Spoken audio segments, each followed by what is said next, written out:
direct your attention to our online press kit at www.nigc.gov/media. Following this live press statement, a written press release including charts and graphics will be available on our website for download. The NIGC commissioners will be available for questions from the press for 10 minutes after the commission statements. Please keep your questions within the subject matter of the 2015 Indian Country gross gaming revenues. All comments will be on the record. Good morning. I am Sarah Bessio, the Director of Public Affairs for the National Indian Gaming Commission. Thank you for joining us for our annual announcement of Indian Country's gross gaming revenue. You will find our event streaming live on Facebook and Twitter to make sure everyone can get access to this important information. We will be hearing brief statements about Indian Country's 2015 GGR numbers from the Chairman of the National Indian Gaming Commission, Jonadev Osceola Chattery, as well as Vice Chair Catherine Isom-Claus and Associate Commissioner Sequoia Sinanayar.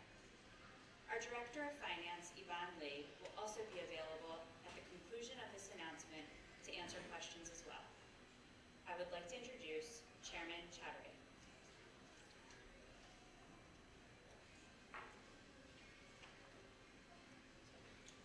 Thank you, Sarah. Good morning, NIGC. My name is Jonadev Osceola Chattery. I'm a proud citizen of the Muskogee Creek Nation, and I am honored to serve as the National Indian Gaming Commission Chairman. Thank you for joining us live for this announcement of Indian Country's 2015 gross gaming revenue. This is the first time that the NIGC has broadcast these numbers live from Indian Country. In fact, we are bringing you this important announcement directly from the homelands of the Cabazon Band of Mission Indians.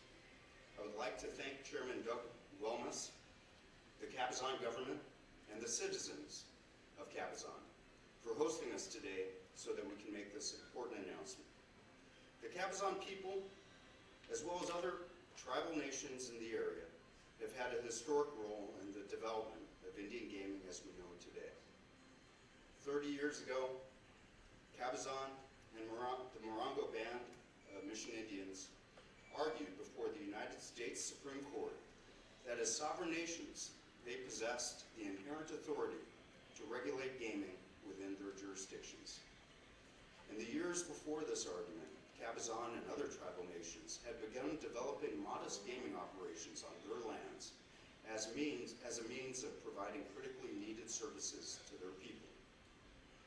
Had Cabazon not succeeded in its arguments, the ability of all tribal nations to pursue this vital path of economic development and self-sufficiency could have been forever foreclosed. Instead, in the watershed decision of California versus Cabazon, the Supreme Court agreed with the tribe's arguments and reaffirmed Indian Nation's inherent sovereign authority. The Indian Gaming Regulatory Act, the 1988 federal law that followed, while narrowing the holding of this historic case, was expressly written to uphold tribal self-sufficiency and self-determination, protect the integrity of Indian gaming, and provide a safe and secure environment for fair play. The strong regulation that IGRA provides has played a key role in the stability and growth of the Indian gaming industry by providing consistency and predictability, requirements for any financial market. That stability comes from solid operations, strong tribal management, and effective regulation by approximately 6,000 tribal regulators, the primary regulators of Indian gaming. Thanks to strong regulation, the gross gaming revenue is the highest it's ever been, showing the biggest increase nationwide over the last 10 years. Now let me say that again, the biggest increase in 10 years. So now we're proud to announce that Indian Country's 2015 gross gaming revenue was $29.9 billion. This number is 5% higher than 2014's revenue. In our view, this number reflects the fruits of tribal innovation and self-sufficiency efforts and is made possible in part to a healthy and robust regulatory structure. NIGC is proud to partner with tribes and tribal regulators to support these strong numbers. attribute NIGC's part to our constant and diligent efforts embodied in our 4 current initiatives: staying ahead of the technology curve, rural outreach, maintaining a strong workforce, both internally and among our regulatory partners, and addressing anything that amounts to gamesmanship on the backs of tribes. Each of these 4 initiatives are drawn directly from IGRA's mandate to achieve the law's purposes of tribal self-sufficiency, self-determination, and economic development.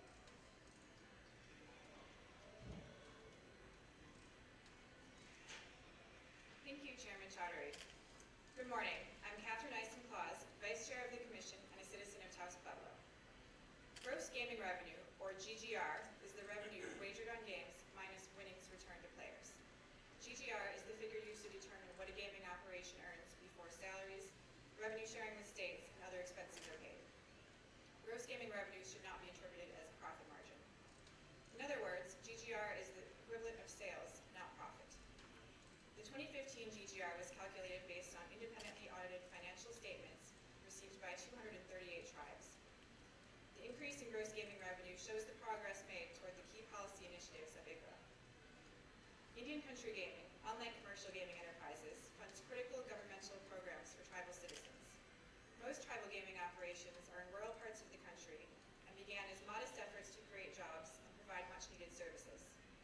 Many small and moderately sized gaming operations support rural economic development where little else has. This is why rural outreach is such an important initiative of the National Indian Gaming Commission.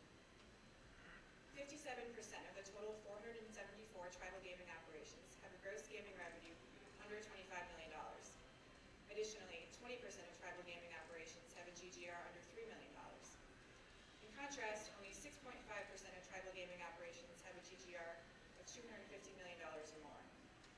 Just like the growth of Cabazon's operations from a modest facility to what it is today, we have seen, time and time again, the benefits of gaming for tribes, as well as neighboring communities across the nation.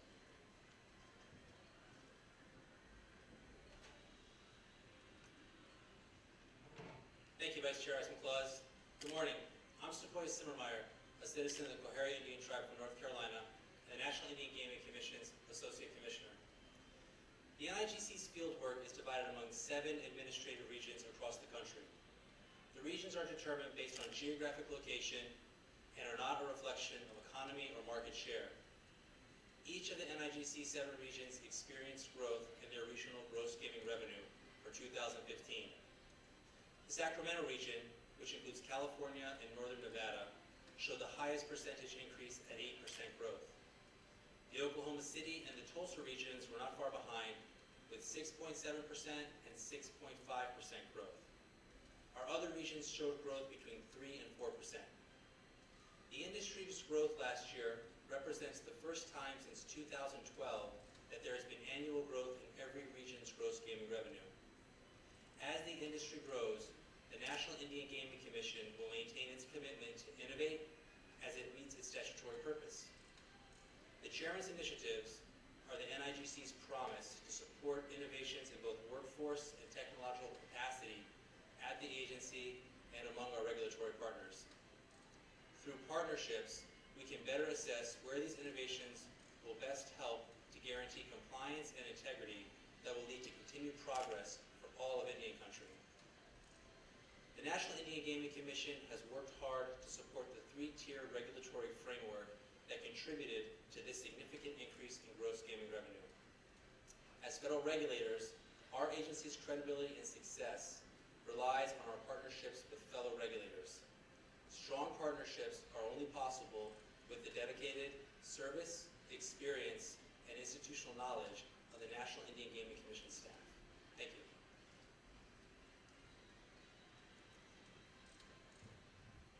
Our partnership and hard work have strengthened Indian gaming into the important economic engine that it is today, the best it has been in 30 years, and showing the biggest increase nationwide in the last 10 years.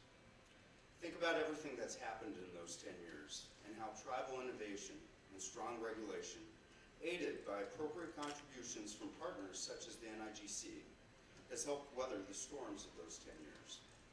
Remember that Indian gaming is fundamentally different than commercial enterprises. It directly provides resources for Indian people.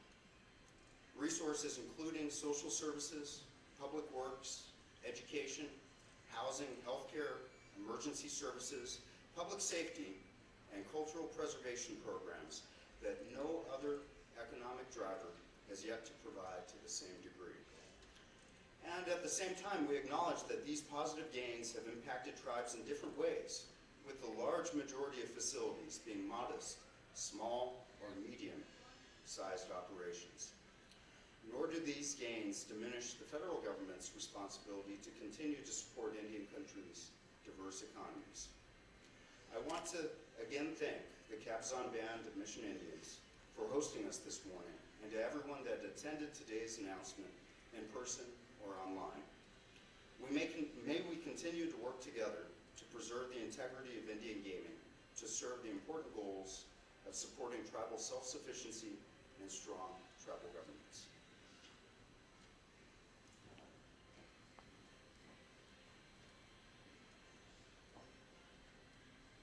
We will now open the floor to questions for 10 minutes. In order to ensure that as many of you as possible have the opportunity to ask questions, please limit yourself to one question and one follow-up question. If time remains, we will come back around for the questions again. Please raise your hand until I acknowledge you and provide your name and your affiliation for the record. We will now take the first question.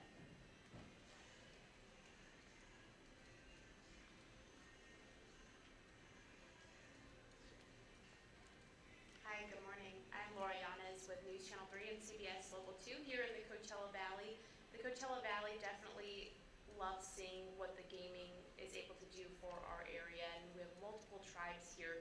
How could we say that this makes an impact for us here locally in the Coachella Valley?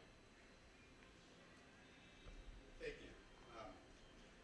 As we mentioned in our announcement, we're respectful of the important historic role that Cabzon, Morongo, and other tribes in the valley have contributed to economic development nationally. It's not just been an effort in the legal arena, but it's been an effort in the marketplace.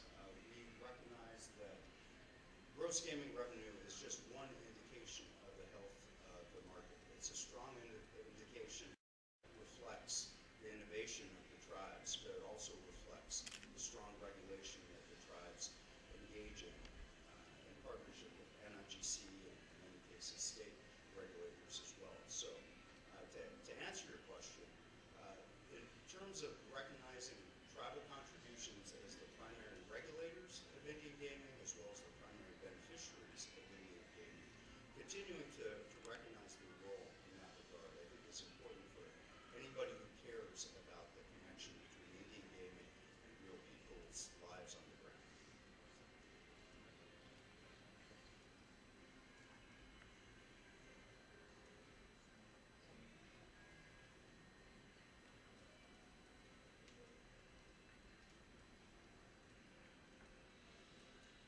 Ladies and gentlemen, thank you very much for participating in our press conference regarding 2015 gross gaming revenues.